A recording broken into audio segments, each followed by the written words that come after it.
Hello, I'm Chris Flisher, and welcome to Turning of the Wheel, an intelligent, lively discussion on astrology, art, and adventure.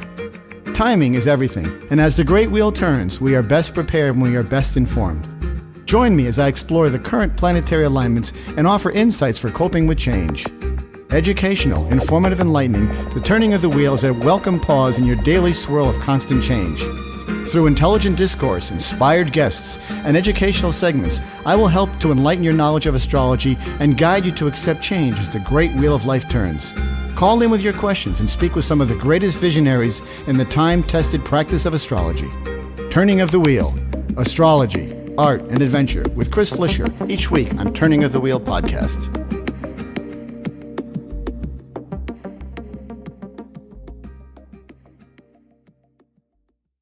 Hello and welcome to Turning of the Wheel. My name is Chris Flisher. As you know, this is a show about astrology, art, and spiritual adventure, but most of my emphasis is on astrology. It's a subject I love. I've studied it for years. I'm fascinated by it. I am never disappointed by it, I will say, and I know its accuracy is there, so I just absorb it and love it to pieces, and that's why I do this podcast each week.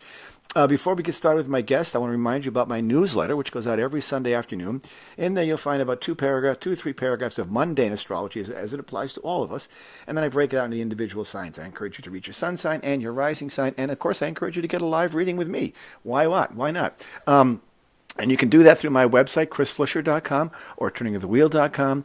And you'll see all my podcasts are archived up there. I've also got a TV show called turningofthewheel.tv, which is basically more of an educational outlet for guests and stuff like that to help people understand astrology. So those are just things at your disposal if you want to. Without any further ado, my guest today is Lynn Koiner, and she's an astrologer out of Maryland, and we're going to be discussing the beginning and ending planets, meaning the planets that are at the beginning and at the end of any cycle. So you have the 0 degrees, the 0, 1, 2, 3s, and the 27, 28, 29 degrees of any sign. It's a fascinating subject, and it's great. I've wanted to get Lynn on for quite some time, and I found the opportunity to connect.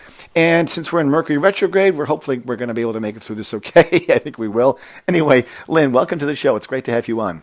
Thank you, Chris. Yeah. So we've bumped into each other at conferences, but I don't think we've ever actually officially met. We never shook hands, I don't think. Let's put it that way. We've probably seen each other across the room, and I knew who you were, so it's good to have you on. So I'm fascinated by this subject. I know lots of my clients have these interesting degrees, and I'm curious what you've discovered in your studies. Well, I've been researching beginning and ending planets since I'd say about 1984. Wow, that's a long time. It's taken a long time to kind of formulate new ideas. Mm-hmm. And with a beginning planet, it's usually, say, from 0 to 5 degrees. Sometimes if you don't have any planets from 0 to 5, then you may find that 6 degrees works for you as a beginning planet. And an ending planet is usually, I'm going to say, maybe 24, 25 to 29 degrees. Mm-hmm. Now, with a beginning planet, this is I could say you're kind of young in your experience of the energy of that planet. I see. But it often indicates, just in a practical way, your parents and your family didn't really show you how to use that planet. And so you have to really teach yourself. Now, sometimes you teach yourself really well, and then sometimes you don't do it very well. You can see that sometimes with the beginning Saturn. I've seen people with 0, 1, 2 degrees of Saturn, and their parents never really showed them about how to be responsible. Interesting. And so they either teach themselves very well. I had one client who said, my father, when I was 16, drove me up in front of the UN building and said, "You've got a summer job, have a good life." I was terrified. She says, but I observed everything. I watched what others were doing. I kind of learned from others. And I learned to be very organized. And therefore, my career in life really centers around my organizational abilities. Huh. Then there are other people who try too hard, and they're super responsible, and they're super organized, and they do too much. And that can make them vulnerable to health problems. Sometimes you'll see this with osteoarthritis and other joint diseases. Yep. Because they try too hard and they've overdeveloped the Saturn because nobody told them a sense of how much you really have to do. Then there's another group of people who were so intimidated by responsibilities because they were never really taught how to use them that they tend to avoid responsibilities, maybe seeking a partner who is more responsible, or finding themselves maybe in a government job where, it's good enough for government work, so it's good enough for them. I don't see that as, those people just don't have the resources to come and have a reading, so I don't see them as often. Right. But they are out there where they just become afraid of responsibilities, become overwhelmed by it, and kind of back away from it. That's interesting. I've always thought that, and I always use the idea. I love the idea of what you're talking about. I always use, am I trying to illustrate to my clients? I use the idea of a color spectrum to delineate the where the planets are within a sign. So, Mike, for example, if you're 15 degrees Aries, you're going to be bright red. But as you get to the ones, and as you move your way down the scale from 15 to 12 to 13, all the way down to 0, it gets lighter and lighter and lighter. As you go the other way, it gets darker and darker and darker. And so that's just a visual aid. So it's got some sort of joint, connection between what you're talking about as well, because it gives you an idea of a certain importance and sort of the density of the importance of the planet. One of the things that I see a lot is like a beginning Venus, something in very early degrees, and they often weren't really taught how to size up the difference between friend and friendly. Just because somebody has a smile on their face doesn't mean they're your friend. And I have a neighbor who has a beginning Venus, and even his friends would say, if a lamplight flickered on the street, he'd hug the post and think it was true love. And I guess a really good I had about 4 women in my class, one astrology class, and they all had beginning Venuses, and we had talked about beginning Venuses. And after the class was over, there was only one man in the class, and he left first. And then they all started to bicker over who he liked the best. Well, I think he really liked me. And I said, ladies, he works at Whitman Walker. Doesn't that kind of tell you he's gay? He's not interested in any of you that way. He's just naturally charming because he's a gay man. And they say, oh, no, it's our beginning Venus. We didn't see it at all. They just thought because he would, and he really was. So, I'd known him for years. He was charming. He was really nice to everybody. And each of them picked up that smile on his face as that he was really interested in them. But he was just generally interested in people and all of that. He was just generally interested in people. That's just his demeanor, and he worked with people. So this is something that there can be a naivete when it comes to that beginning Venus. If you have it, you're not going to be plagued from cradle to grave with not being able to size up relationships. But it's something you can work towards. That's what I like. I like the idea that you can work towards. And if you know this, if you're apprised of this, you can like all of astrology, you work on your liabilities and you strengthen your assets. Because that's one that it doesn't mean you're going to have losers in your life. You're going to have good friends in your life, and especially say if you're a woman, you rely on your girlfriends to kind of tell you. What do you think of this guy? Can give me some feedback. I'm not always able to size things up. That's a good point. Yeah, is friendly and nice. I'm not sure how that person feels. I can't read the signals properly because I really wasn't taught how to do this, by my family. My mother just never showed me that. And sometimes, this is kind of one of the strange things. I feel that if somebody comes in with a lot of beginning planets in their chart, I feel they haven't spent a lot of time on planet Earth. Right.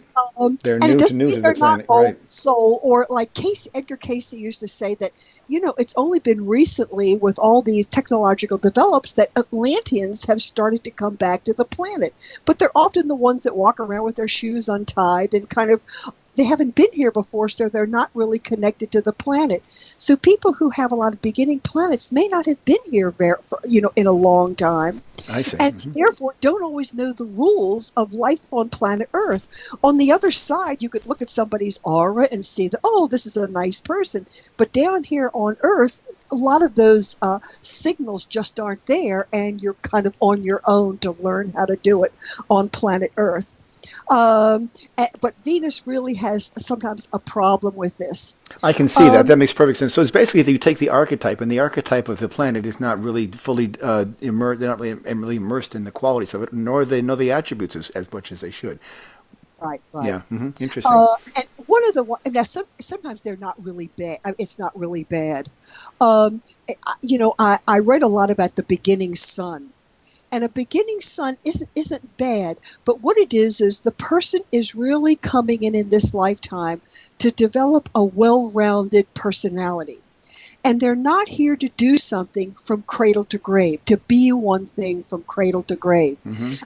And I had a friend who has a son in 1 degree of Aries, and she says her first part of her life she was a housewife in Orange. And so she learned some things in terms of interacting with the community. Later on, she opened up a New Age bookstore in the Washington area, and she learned about books, she learned about publishing, and she learned about writing. After that, going to the Monroe Institute, she learned how to channel, so she became a channeler. And then it's publishing books. So it's her life is a series of, it's not scatteredness, of doing something until you've extracted just what you need to know, then you shut the door and move on. Right. I'm going to learn a little bit of this. I don't need to learn everything.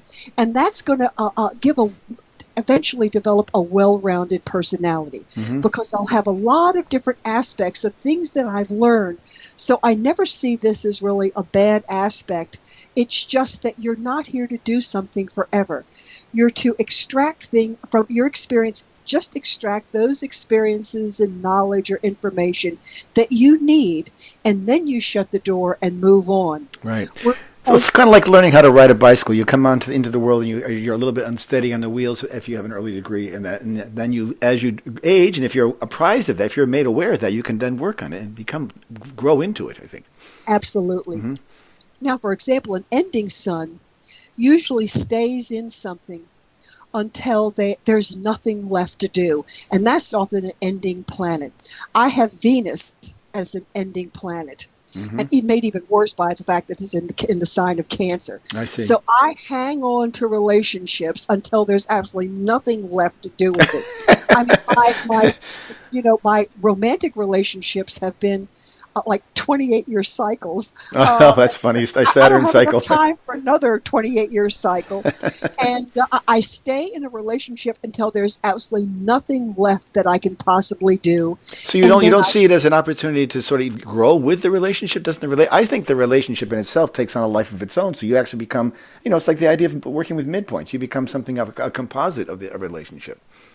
Well, yes, but I sometimes I feel it's you need to see that there's nothing else left to do. Mm-hmm. And then what happens, you realize there's nothing more I can do with this. It doesn't have to last 28 years. Right. You realize, I've worked on this relationship as far as I can.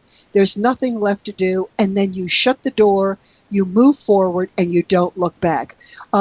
They tend to they prefer staying in relationships a longer time. Sometimes if a relationship ends too early, like after 2 years, right, and they really haven't worked through issues that they needed to work through with that person, sometimes it can be a little disruptive, and they have to kind of go through either a type of adaptation process or a grieving process to get over that missing time that they really needed with that person to learn about that relationship. Right. And one of the challenges, I think, that with any relationship in general is that as you are growing, you're changing. Either your partner's changing, and you're growing together and changing together, just as we will with the progressions. We're going to see ourselves as a different person by that time, because time and experience build our character and help us our attributes. And sometimes those attributes, pull apart from each other, and they don't always work, like you said. Right.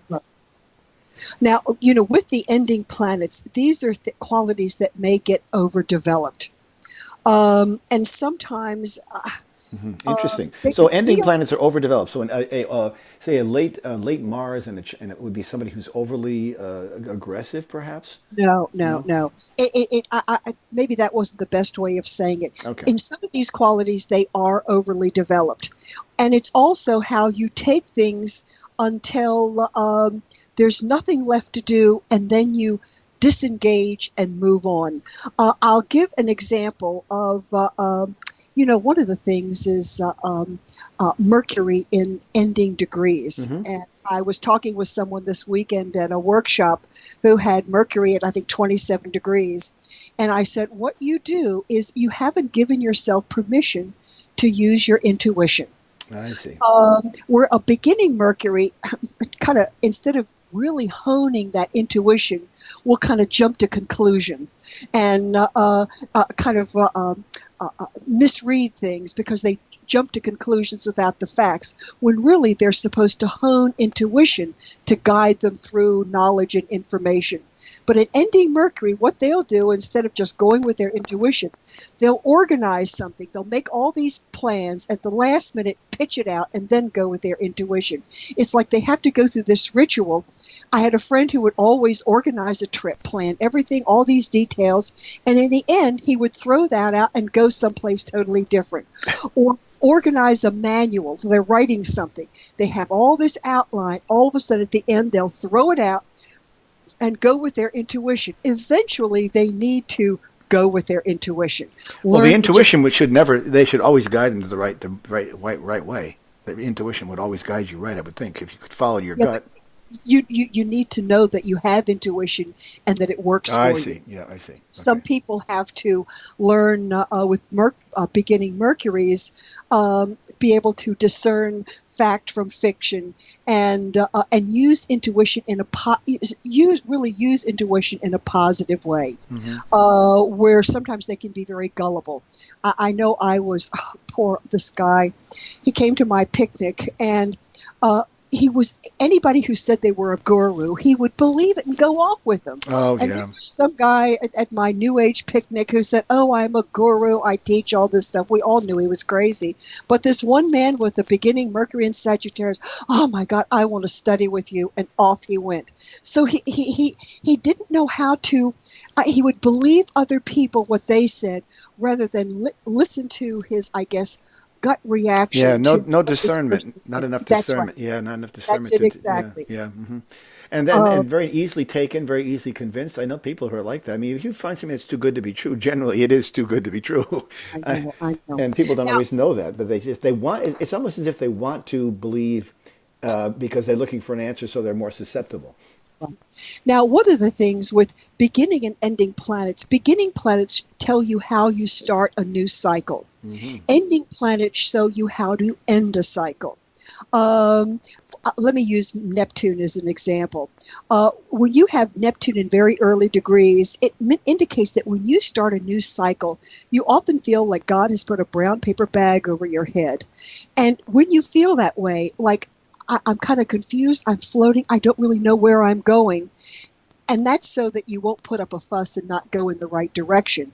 Then you should say, a new cycle has begun, because I'm not really sure. I feel like I'm in this Neptunian float, and I'm not sure. And then all of a sudden you move forward and you get to where you're supposed to go. I mean, it doesn't take a long time. Right. With an ending Neptune, sometimes there could be a pattern of violence or trauma in the early life where the person learned to tune out. Like parents were bickering and fighting, and so they learned to just tune out and not hear these things or go hide in the closet. Right. But what it is in ending cycles, that they just don't get into a fight.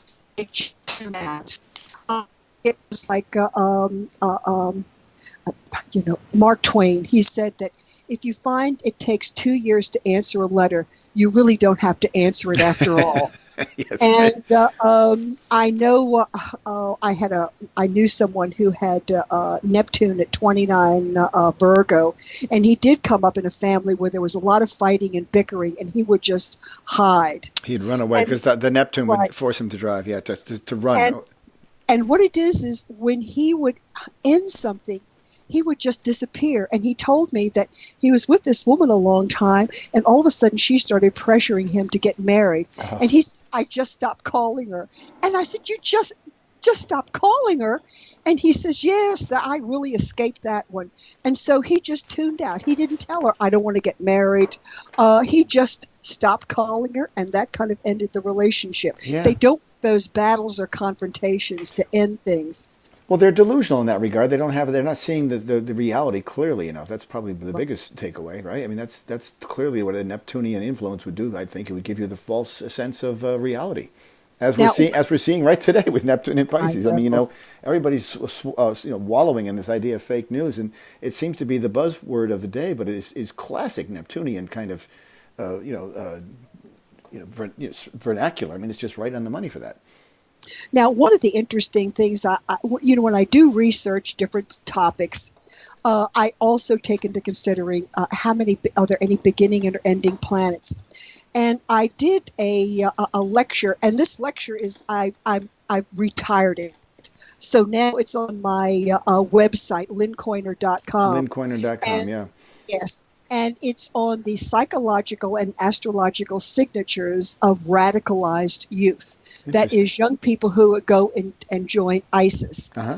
And I got a lot of help from people in the FBI of books to read and some of their observations. So I got some really good information. I live in Washington or next to Washington. So I go to lectures all the time and I meet these people and they are so welcoming. And if you ask them for help, they just can knock themselves out and feel almost the privilege to give you the information. Wow.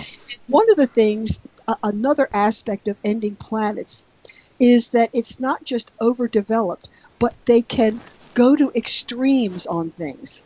And some people, even like students, have said that they've observed that they often feel compelled to kind of go to extreme on things. And with some of these radicalized youth or terrorists, I noticed a lot of these ending planets where they go to extremes. Right. And also out of bounds planets are often in the charts of radicalized youth.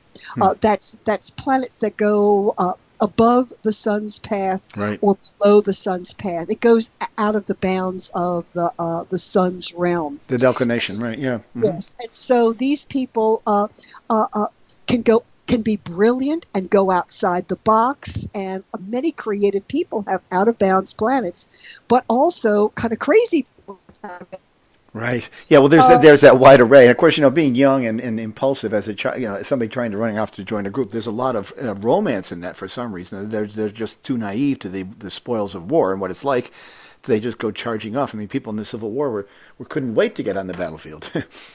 Right. So I noticed that was very strong for people who became radicalized into Al-Qaeda and the terrorist movement. But just because you have ending planets does not mean that at all. It just means that you tend to go to extremes with these things, like a Venus. Go to extreme in a relationship, taking it to its full course, then disengaging and shutting the door and moving on. So it's not really a bad thing. And also, what's important about ending and beginning planets now, Uranus has just changed signs. It went from 29 Aries to 0 Taurus, where I believe it's at 0 Taurus now. Yeah.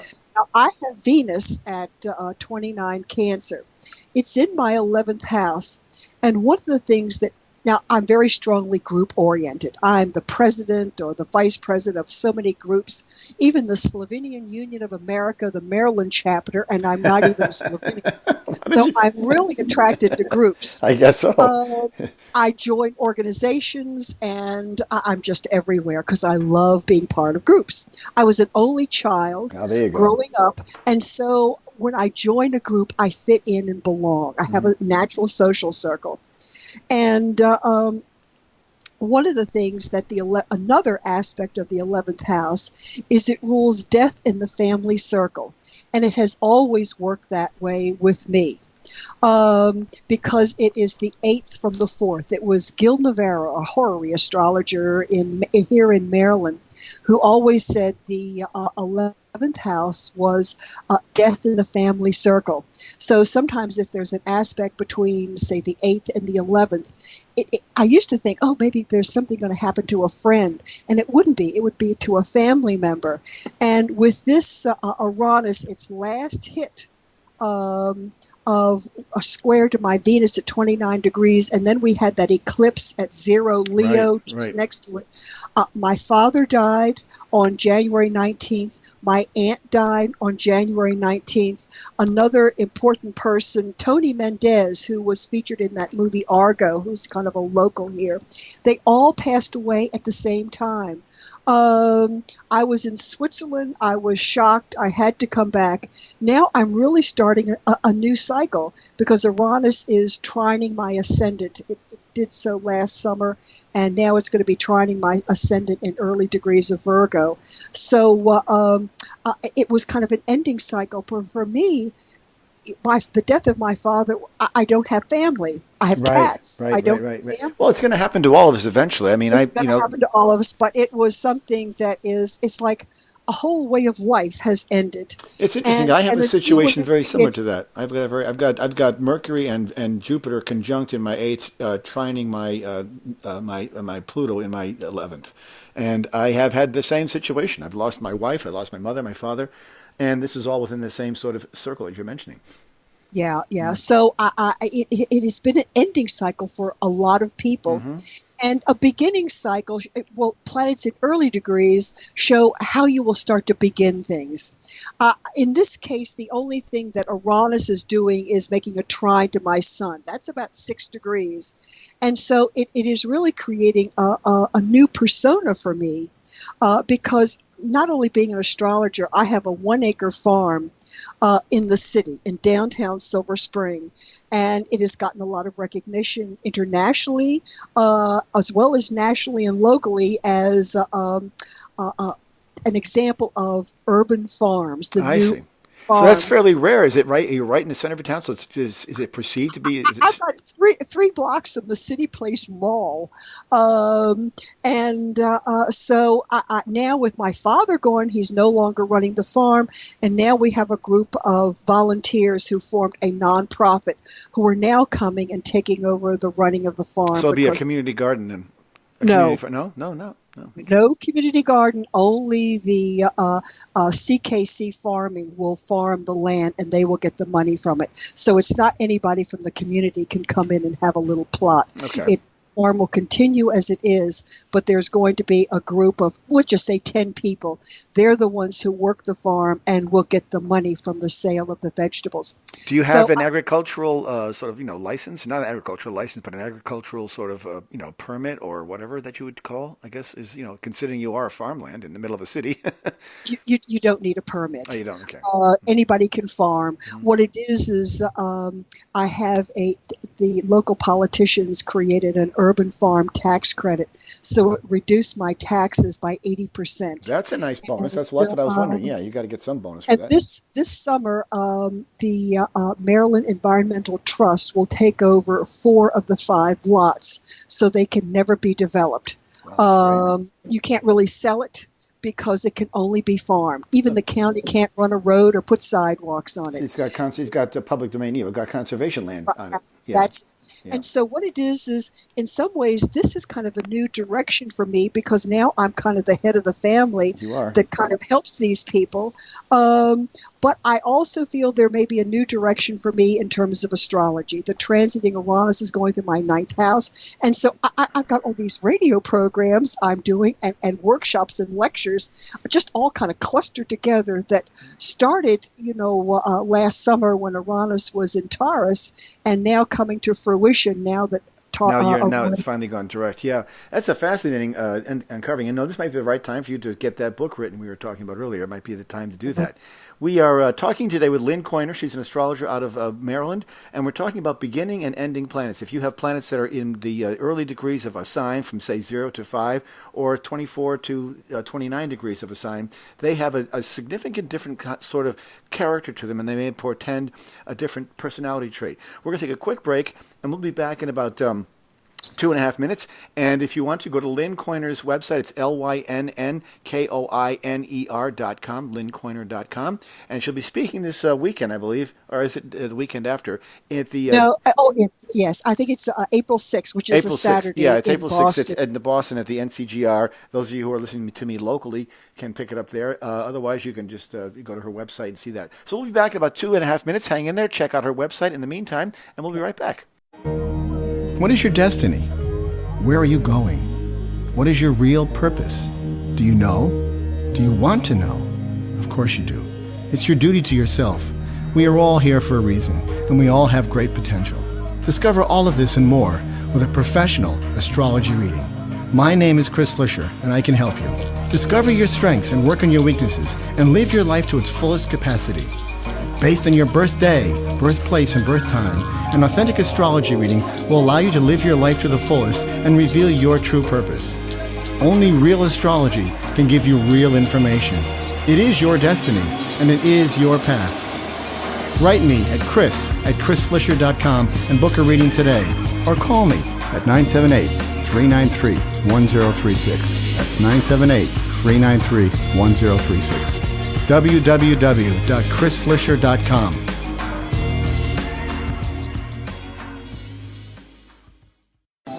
Astrology is the science of spirit, and it can serve as an invaluable aid in making the difficult choices in life and seeking truth in all the directions we choose.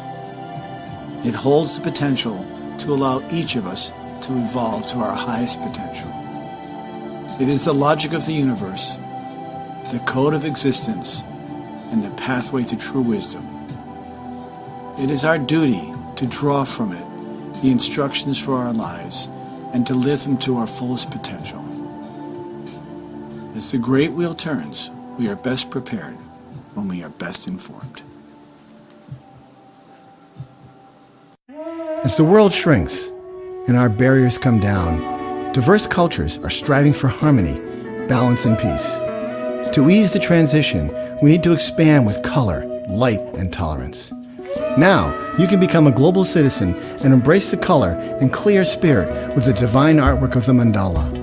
Mandalas are a timeless artistic offering for creating unity, harmony, and peace. My name is Chris Flisher, and I've spent years creating mandalas, and they are now available online at www.turningofthewheel.com. Come and experience the world of color, form, and function with t-shirts, coffee mugs, note cards, and limited edition prints. These vibrant, lively paintings and products express optimism, oneness, and spiritual balance for all who use them. www.turningofthewheel.com. That's www.turningofthewheel.com. And enter a world of possibility and color.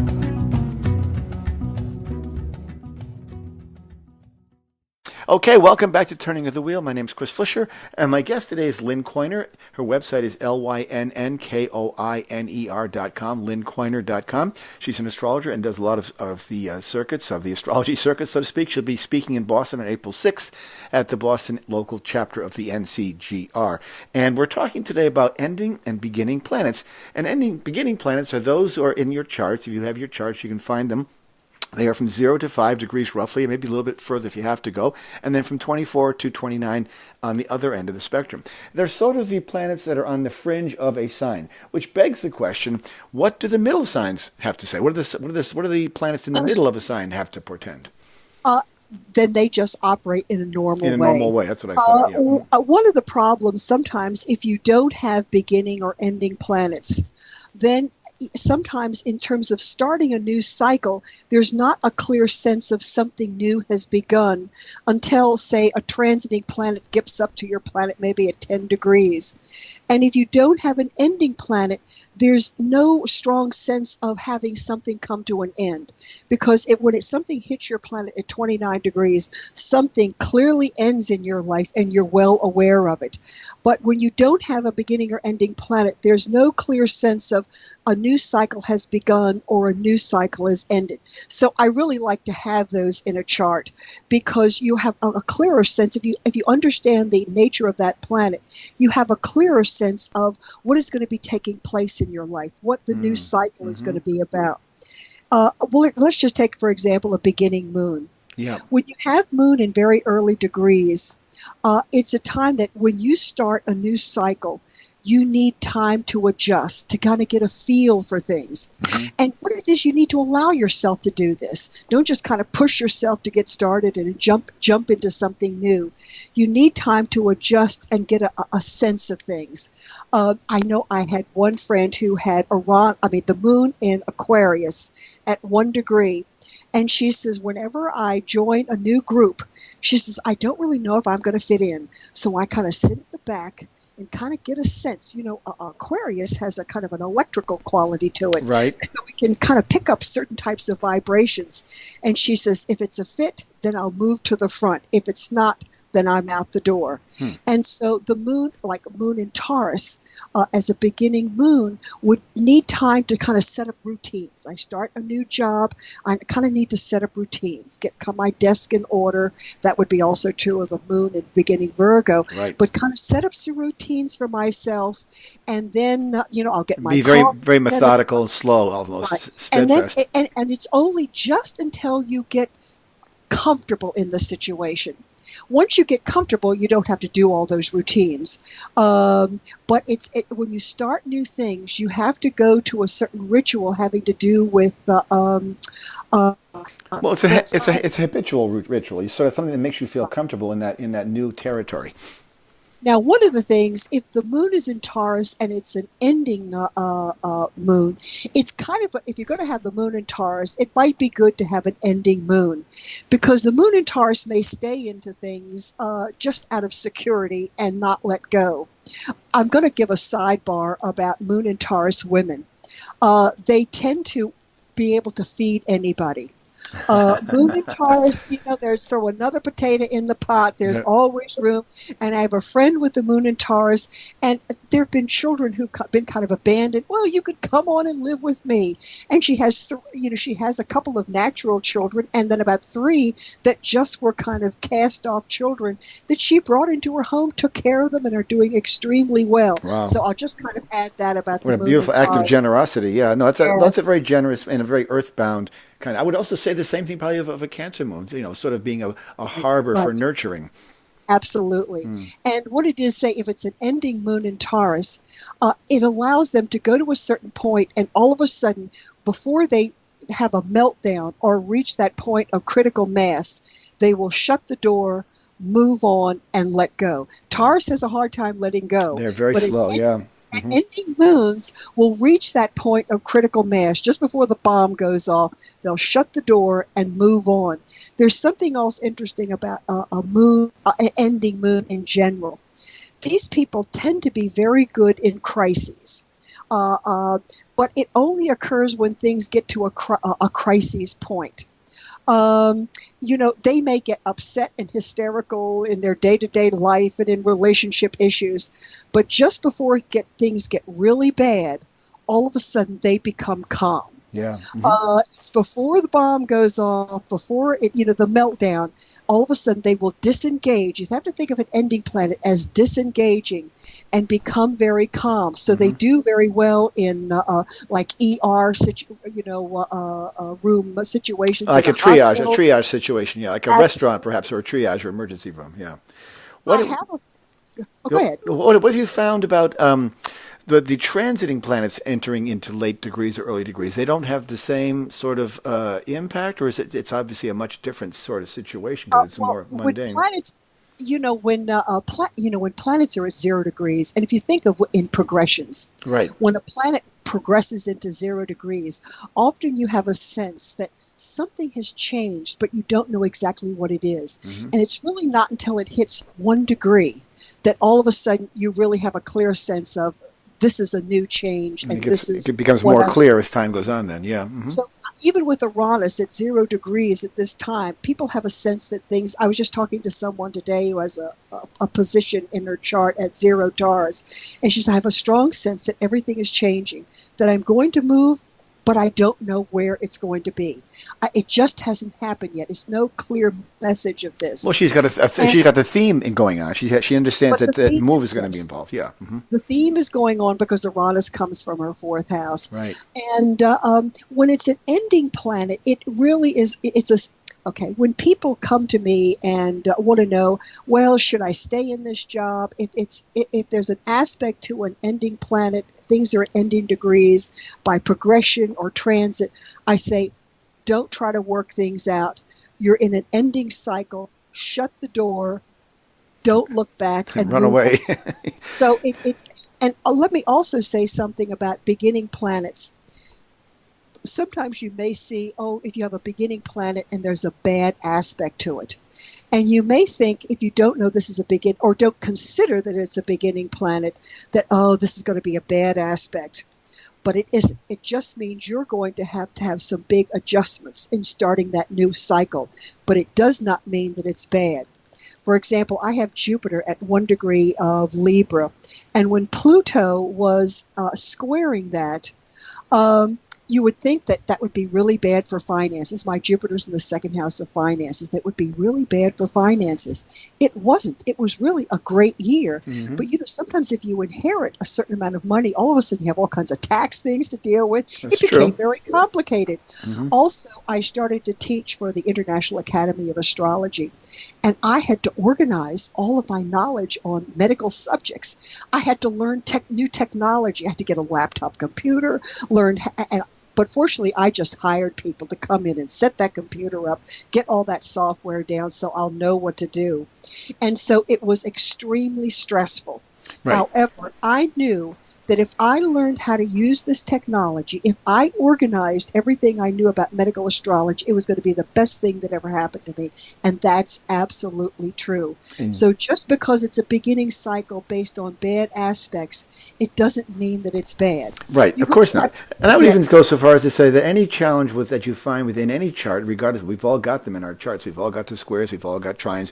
It's the challenges in the chart that actually compel you to become a better person. They push you forward. So they're actually good things. I mean, they're motivating aspects, I believe, and they're motivating characteristics. I love that. So, well, what it is sometimes the planets tell you what to do, right? What not to do. Like Pluto is opposing my 11th house Saturn, and every group I've started to join.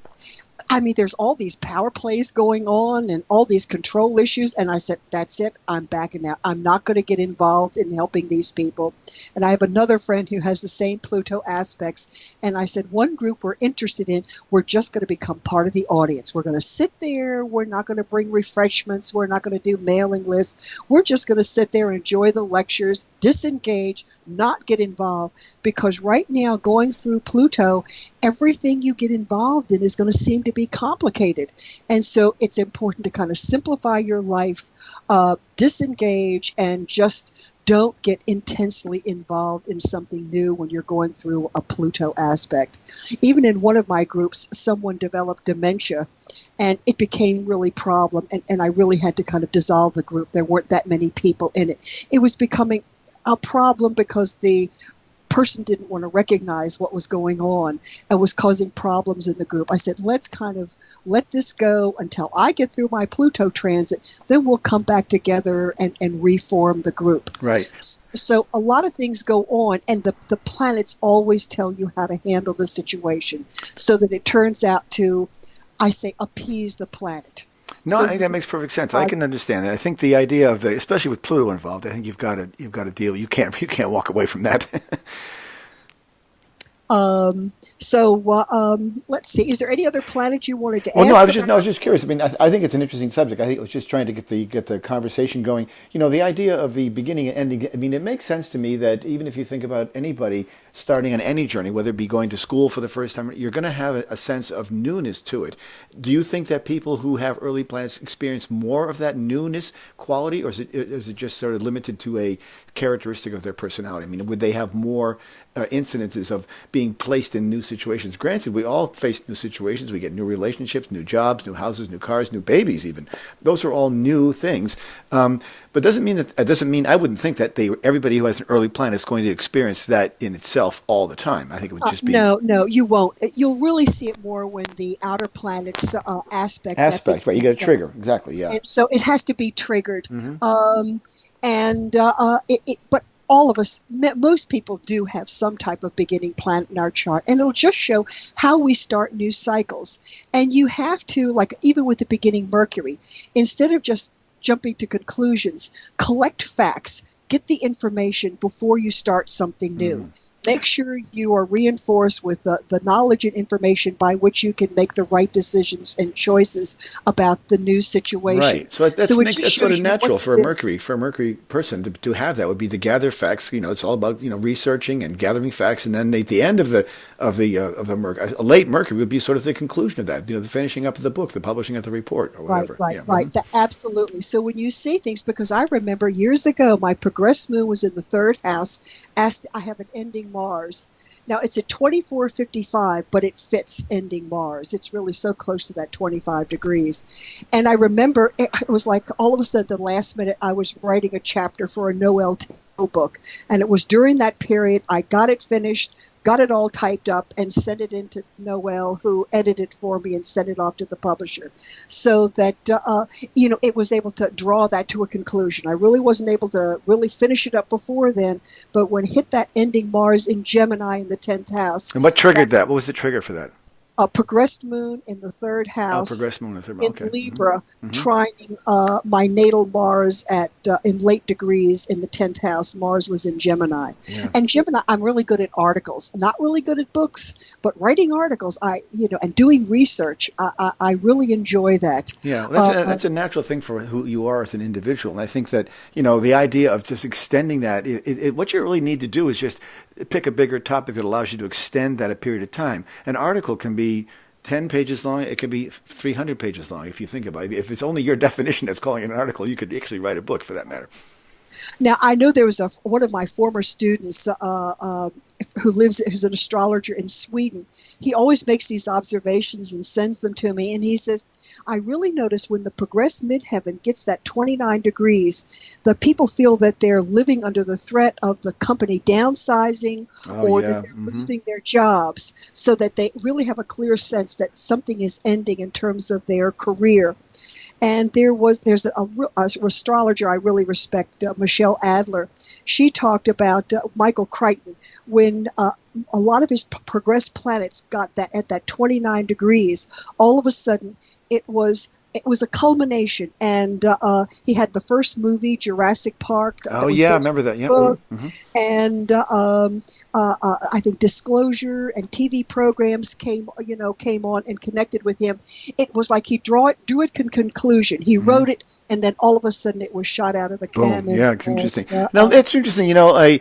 So the progressed early and late degree planets have a significance as well, and so of course, they're all going to go back and forth over the course of time. So when a progressed planet is in very early degrees of, say, a progressed Mars, for example, that's an easy one to identify. Progressed Mars in a second house, that would indicate a new drive, or even though it was a new drive towards a way of making money, perhaps, or gathering resources or of the like. Absolutely. It's really starting, and progressed planets changing signs are very powerful. Yeah, they are. Because it's at 29 degrees, you should be finishing up things, drawing things to a conclusion. You don't start new things at 29 degrees. And then when my Mars has just entered 0 degrees of Leo, what is it, in the 11th house. And because it's he was looking for a new group. That's right. It's at 0 degrees, and I have a sense that things are changing, but I really don't know what it is because it's at 0 degrees. So it's just kind of I guess it's an incubation period. What's your opinion of a progressed planet in retrograde going direct? So if it's going direct at the early degrees, say going from one retrograde to one direct. And a progress chart, that would indicate a new drive. Again, I would think towards the idea for resources, money, and all that sort of stuff. Absolutely, it's because it's a real shift when planets change direction by progression. I agree. But it's a shift in how you use the energy of that planet. And I'm going to use Mercury because that happens more frequently than some other planets. And I remember there was a friend of mine when Mercury turned retrograde by progression. He all of a sudden he had to observe his parents getting into a strange religion. Oh my gosh! And when it went direct, all of a sudden he became involved in like trying different religions. And he realized what he was observing in his parents was their quest to find spirituality. And when it went direct, he was not just observing because he was a child. He was going on that quest himself. I see. So, and then sometimes, I'll give you another really good example of Mercury going retrograde. There was one of my clients, he... Progressed Mercury? Progressed Mercury going retrograde by progression. Yep. He had just graduated from college, and he got a job at IBM. He says, I didn't know anything when I went into that job. Mercury retrograde makes you insecure, and so you become an observer. I spent 20 years observing everything in that company. And he said, when Mercury went direct, I was offered a position as a CEO. And he said, I knew everything about that company. And I went ahead assuming that position with full confidence. I knew everything about the company and I could be a success as a CEO. So it just that speaks to the research and the communication and the gathering of data in order to make that leap. So even with Venus, when it, say, turns retrograde, all of a sudden your values change and what you value in other people shift. Sometimes there can be something that takes place in a relationship that has a long-term influence on future relationships. You know, when you're young, a parent could get a divorce or you could get a divorce. Right. It doesn't have to be something bad. And let me add something about Venus retrograde.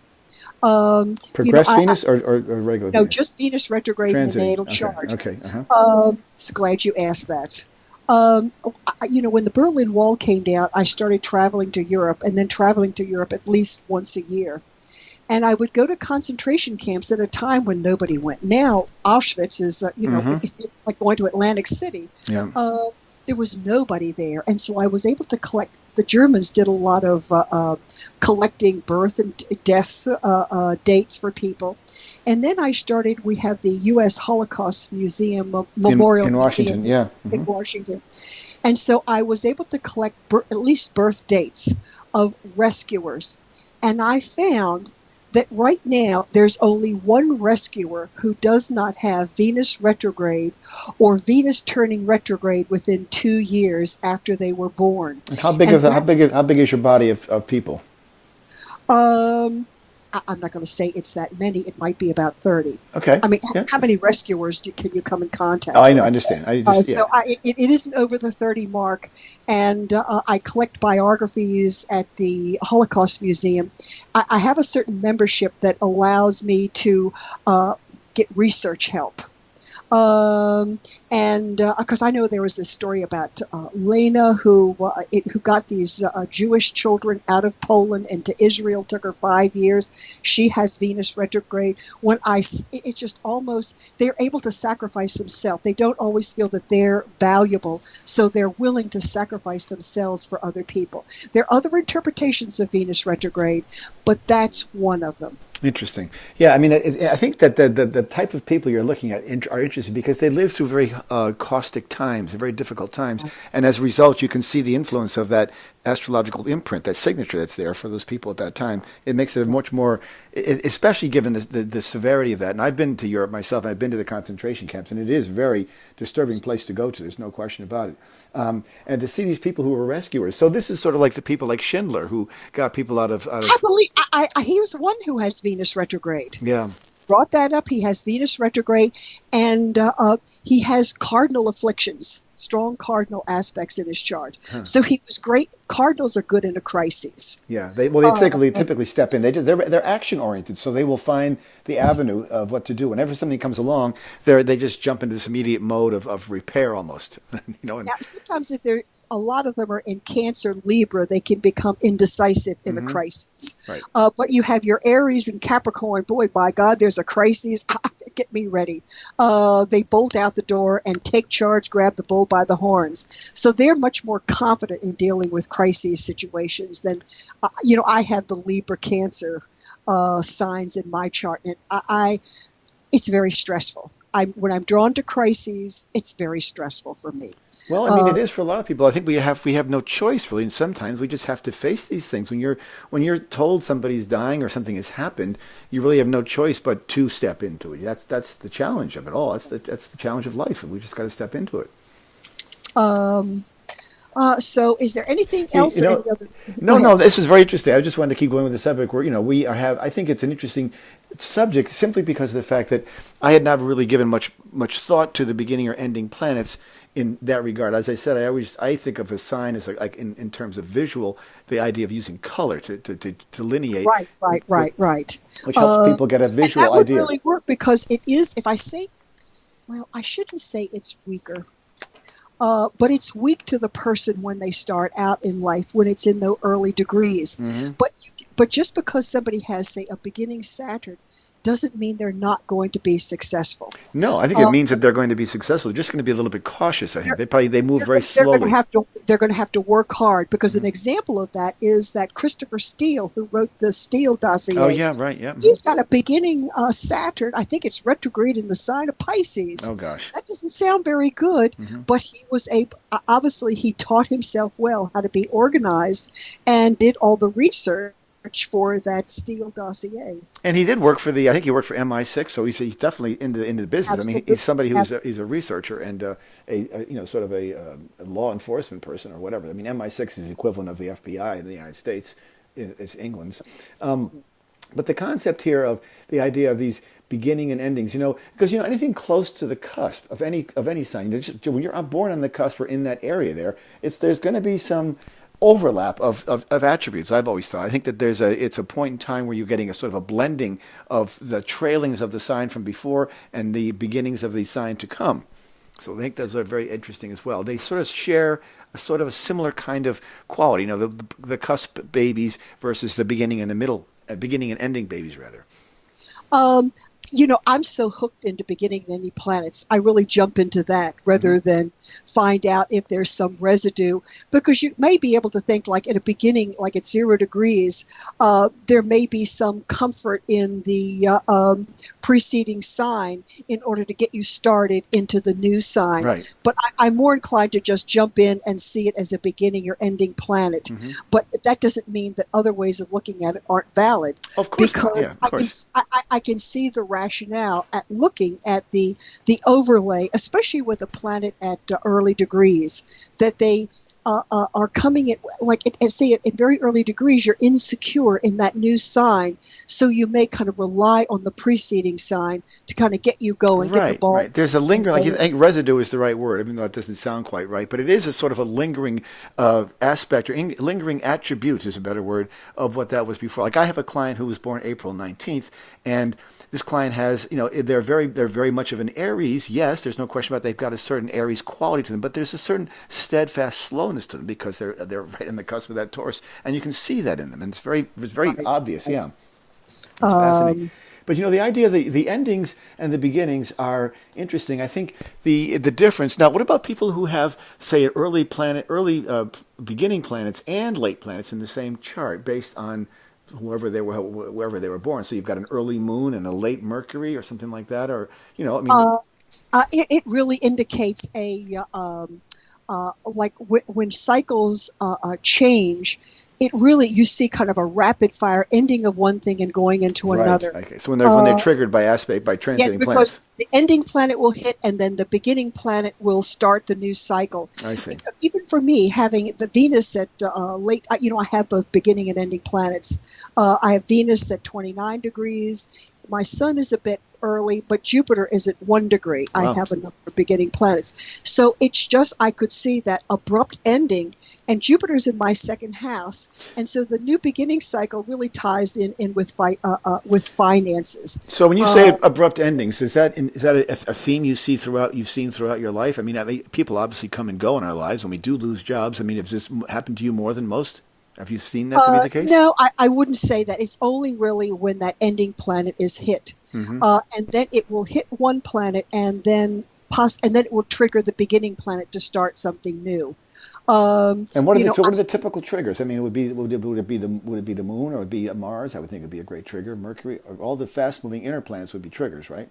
You know, I don't know if I can say that just for in my own situation because my father was 98. So I always felt he was going to live forever, but I know that was impossible. Right. And I'd seen many so-called death aspects in my chart, and he continued on. He was just fine. Somebody else died, my cat died, but my father was going strong.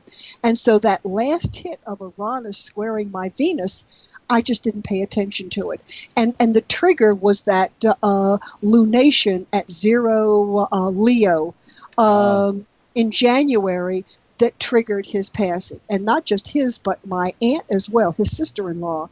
And I know the funeral home, they got kind of confused. Who are these Koiners? You know, all they were both they were both there at the same time. Yes, they were both there at the same time. So this happened pretty fast in succession then. It was very fast. I mean, I was in Switzerland when I got the email. And so the lucky thing was that there was a 6-hour difference. When he was found in the morning, I was just coming in the evening from sightseeing. And so I was able to tell them to what funeral home to contact to get the body. And the funeral home wrote to me, got my approval to come in and take my father. I mean, it was traumatic. Yeah, I can imagine. It just sounds now, but it was very traumatic. But it was very abrupt. It was very sudden. It may be because it was the planet Uranus making the change. There you go. I mean, that would definitely do it. Yeah, makes perfect sense. Uranus always delivers the unexpected and when you least expect it. If it's Neptune, it's going to be more of a dissolving effect. So it's really the nature of the planet. Illusory, I think, too. You know. Yes, but Neptune kind of dissolves, and or sometimes it ends things due to a betrayal. Right. One of the examples is one girl was, told by her boss, if you stay with me, I will give you this big position as soon as this guy retires. And so she stayed. It was a Neptune-Saturn aspect. And when the guy retired, he gave the position to somebody else. And that was through the betrayal. She knew that her time there had ended. It was a time to move on. So sometimes Neptune can dissolve something, or there can be a betrayal that signals it's time to move on. A false narrative was put forth. Again, that gets back to the idea of the fake news, the false narrative, sort of the delusion, elusive quality is very real there. So that totally makes sense to me. We've run out of time, unfortunately. We've been speaking today with Lynn Koiner. We've been talking about beginning and ending planets. These are planets that you find in your chart that were in the early degrees of 0 to 5, a planet in your natal chart, and then a planet from 24 to 29 degrees in your natal chart. These are planets that I think are worth looking into these degrees, because I think they provide a lot of insight as to how you develop over time. Lynn will be speaking at the local chapter of the Boston NCGR on April 6th, and you'll be discussing this topic further. If any of those of you who are listening to this locally are interested in going to see her, I encourage you to do that. Her website is lynnkoiner.com, LYNNKOINER.com. And it's been great to have you on today, Lynn. I'm sorry the time goes so fast, but I knew that was going to be the case, but that's just how it is. But we'll do this again, and we'll have another topic. We'll have more fun doing it. So thanks so much for coming on today. Thank you, Chris. It's been great to talk to you. Very good. You've been listening to Turning of the Wheel with your host, Chris Flisher.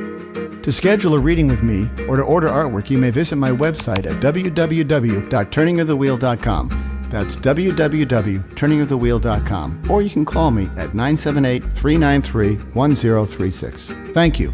And as always, be open to possibilities.